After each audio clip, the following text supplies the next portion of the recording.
മനുഷ്യരുടെ ദൂതന്മാരുടെ ഭാഷകളിൽ സംസാരിച്ചാലും എനിക്ക് സ്നേഹമില്ലെങ്കിൽ ഞാൻ മുഴുവൻ ചെമ്പോ ചിരിക്കുന്ന കൈത്താളമോ അത്രേ. എനിക്ക് പ്രവചനപരമുണ്ടായിട്ടും സകല മർമ്മങ്ങളും സകല ജ്ഞാനങ്ങളും ഗ്രഹിച്ചാലും ബലകളെ നീക്കാൻ തക്ക വിശ്വാസമുണ്ടായാലും സ്നേഹമില്ലെങ്കിൽ ഞാൻ ഏതുമില്ല. എനിക്കുള്ളതെല്ലാം അന്നദാനം ചെയ്താലും എൻ്റെ ശരീരം ചുടുവാൻ ഏൽപ്പിച്ചാലും എനിക്ക് സ്നേഹമില്ലെങ്കിൽ ഒരു പ്രയോജനവുമില്ല.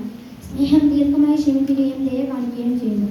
സ്നേഹം സ്പർദ്ധിക്കുന്നില്ല, സ്നേഹം നിഗളിക്കുന്നില്ല, ചീർക്കുന്നില്ല, അയോഗ്യമായി നടക്കുന്നില്ല, സ്വാർത്ഥം അന്വേഷിക്കുന്നില്ല, ദേഷ്യപ്പെടുന്നില്ല, ദോഷം കാണിക്കിടുന്നില്ല.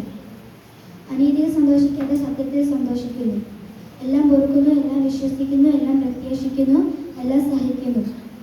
പ്രവചനം വരുമോ അത് നീങ്ങിപ്പോകും, ഭാഷ വരുമോ അത് നിന്നുപോകും, ജ്ഞാനം വരുമോ അത് നീങ്ങിപ്പോകും. അംശമായി മാത്രം നാം അറിയുന്നു, അംശമായി പ്രവചിക്കുന്നു. പൂർണ്ണമായത് വരുമ്പോൾ അംശമായത് നീങ്ങിപ്പോകുന്നു. നാം ശിശുവായിരുന്നപ്പോൾ ശിശുവിനെ പോലെ സംസാരിച്ചു, ശിശുവിനെ പോലെ നിരൂപിച്ചു, ശിശുവിനെ പോലെ ചിന്തിച്ചു. പുരുഷനായ ശേഷമോ ശിശുവിനുള്ളതെല്ലാം തിരിച്ചു കളഞ്ഞു.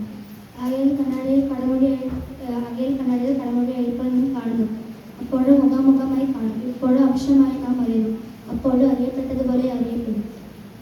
ആകയാൽ വിശ്വാസം, പ്രത്യാശ, സ്നേഹം ഇവ മൂന്ന് നിലനിൽക്കും. ഇവയിൽ വലുതോ സ്നേഹം. Thank you.